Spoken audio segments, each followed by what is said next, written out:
This is part 2 of how to assemble the Pit Boss Pro Series Pellet Combo Gas Grill. If you didn't see part 1, please click on the card in the upper right hand corner or in the link below to see that portion first.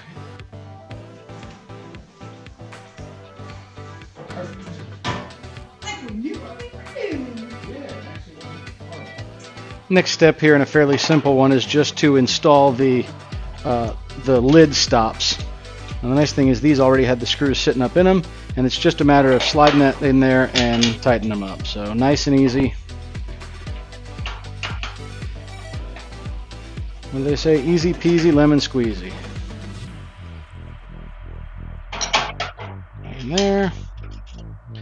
And we'll just give these a good tighten real quick.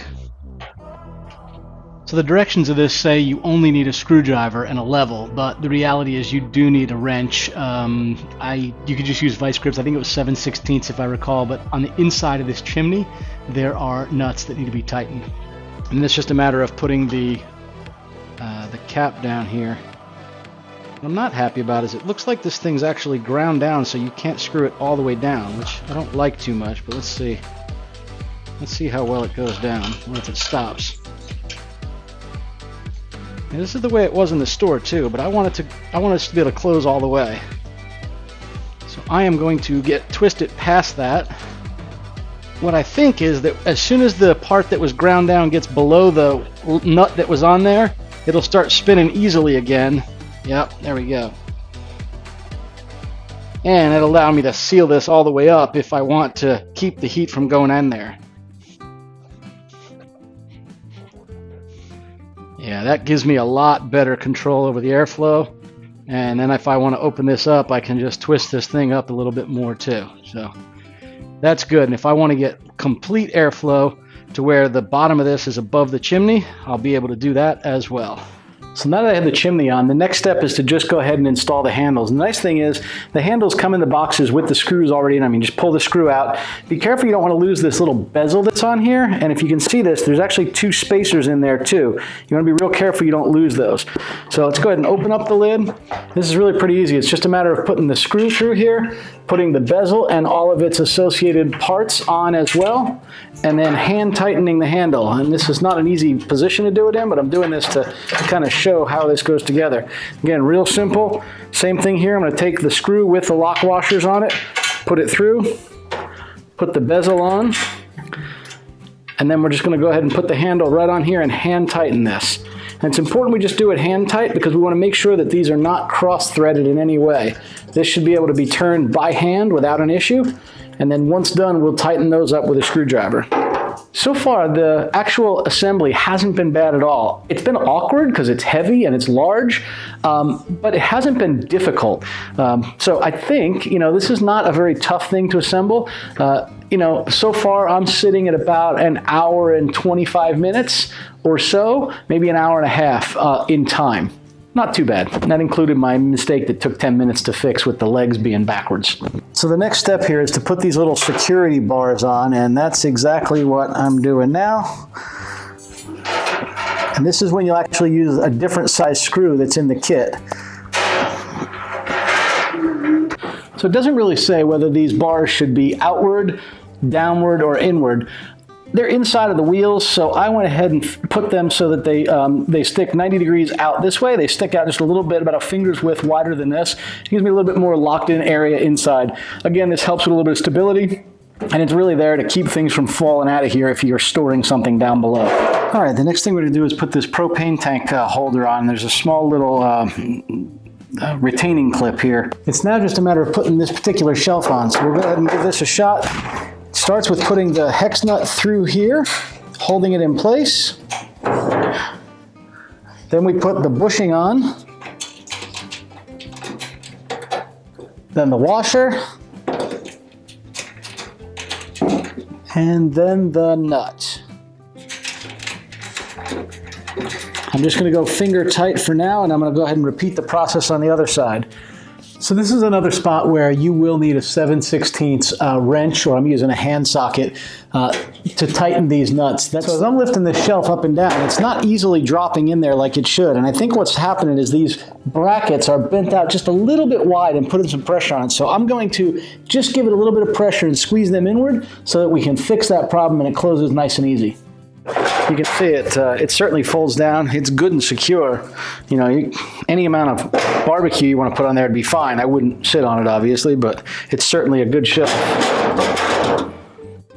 Is to mount the side burner here on the grill. I went ahead and took the screws with the lock washer and the regular washer, and I have those ready to go. All right, got one started. All right, got that one. There, now at least it's held in place and I can start working on all the rest of them here. This is a little tricky getting this one in because there's not a lot of space in this area where the screws go in. So if you have a really long screwdriver where you can get a bit of an angle on it, it'd certainly make it a little easier. This one's doing okay, but a little longer would be even better. All right, side burner shelf is in. We're gonna have to hook all the propane up, but that's a good start right there. So I'd like to show you one portion of this that's really difficult, and frankly the instructions just aren't right. I had to improvise. Let me show you where that is. It has to do with installing the burner valve on the side burner. Let me show you what it looks like. So this is what I'm talking about right here. I've got it loose right now. I don't have the knob on it, but this is where you turn the valve for the side burner that's right here. Let me show you the underside of this and why it's a challenge. I'm on the ground looking up at the bottom of this burner. So here is where the top of the actual side burner is, and then the propane comes from the tank, and it comes up here, and then this is the valve that we had to mount on the front. That's what I was just showing you on the other side without the knob. Well, what's interesting is when you get this whole piece comes assembled with this piece of the hose, and then they want you to install it to the grill with this portion, and then put this on. That piece goes into this pipe by about 1 inch. So there's not enough room to get it on there. What I had to do was take the screw off that holds this front piece on and basically just bend it outward a little bit so I could get that in place. It's not an easy component to get in place, and it's definitely going to be something that will take a little bit of maneuvering for you. So I've got it loose on here right now. I'm going to have to see if I need to adjust this valve, because you can see it doesn't look real. If I go straight on, it doesn't look real straight. It's probably fine to run, but I need to validate that works and all when I power this thing up. So there's something to watch out for. So we're getting down to the nitty gritty here. Not a whole lot more to do. Putting the side burner grate on there. Putting the flame diffusers for the gas side.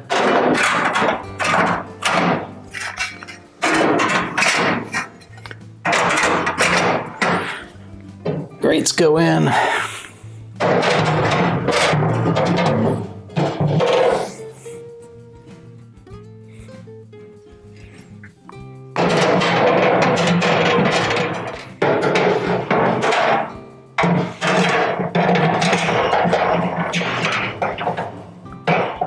Racks go in.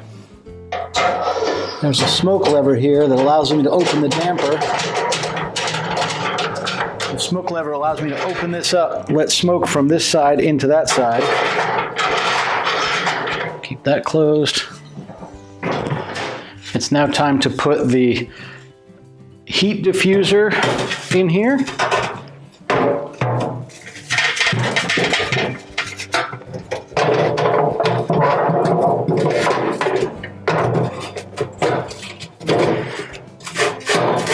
You'll notice it aims at an angle this direction because every grease that comes off of here runs down these sides into this little trap and then ultimately down to a grease bucket. The next thing for this is, all right, with my grate rod on there, I can open and close that. Now time to install the grates.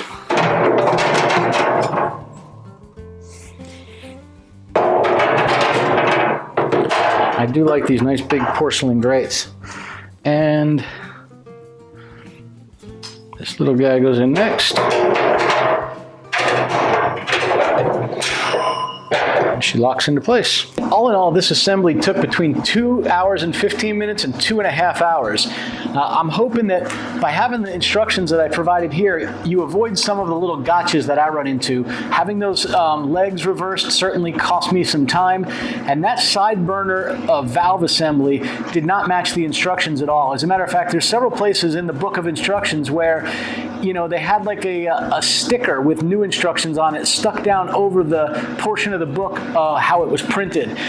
So it appears to me that they're still sort of working out the kinks on the instructions, and frankly, they're still not quite right. So hopefully this video has helped you in some way kind of go through how to go about assembling one of these, especially when the instructions aren't crystal clear.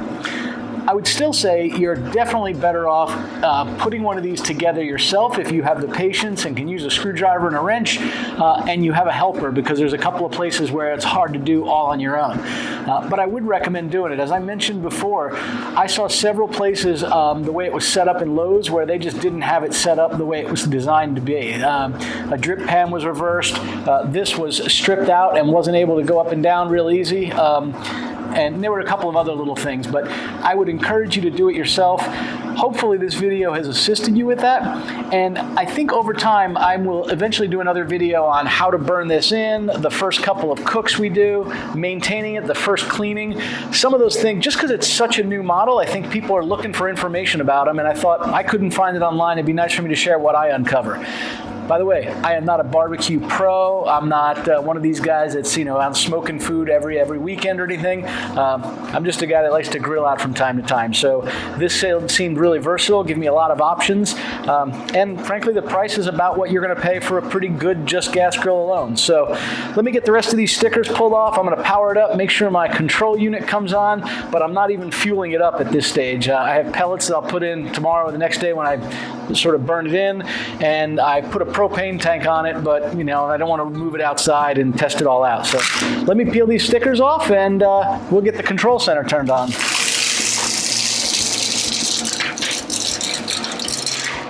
I will say all these stickers come off real easy, which is nice.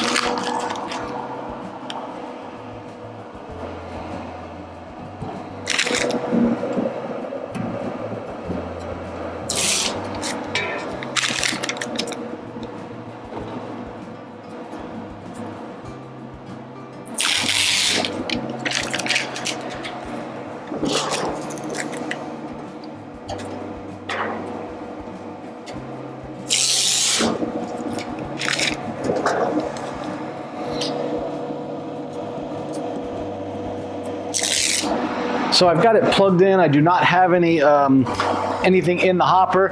Just want to see how we do when we power this thing on. So the power button is on. You would turn the control on. It goes directly to smoke, I guess. And then there's a prime button that moves the auger, and I see that moving. So all that seems to be doing what it's supposed to. Turn this to off, power this down, and yeah, guess we're good. Well, if you found this video useful, do me a favor, go ahead and give it a thumbs up. Subscribe to the channel if you want. As I might have mentioned in the beginning, we don't typically do grilling videos and things like that. Frankly, my wife and I have lived aboard and sailed and cruised on our 51-foot classic sailboat, and most of our channel is all about doing sailboat refit videos, cruising, and traveling via boat. We've recently moved into a house, and we're about to sail the boat back over here across the Gulf of Mexico to where we moved. So if you're interested in that kind of stuff, go ahead and subscribe. Also, I would recommend, I am going to do some more videos on this over the next month and a half or so. If you want, subscribe to the channel. You'll get notified of when those come up. And if there are some videos that you don't care for because they're sailing versus grilling, no problem. I understand if you want to unsubscribe or even just kind of subscribe and move on past the ones you're not interested in. Thanks everybody for watching. Hope you found this helpful. From Gil, Deb, and the girls, not aboard sailing vessel Dream Chaser right now, but standing in the garage playing with a grill. Safe sailing and fair winds.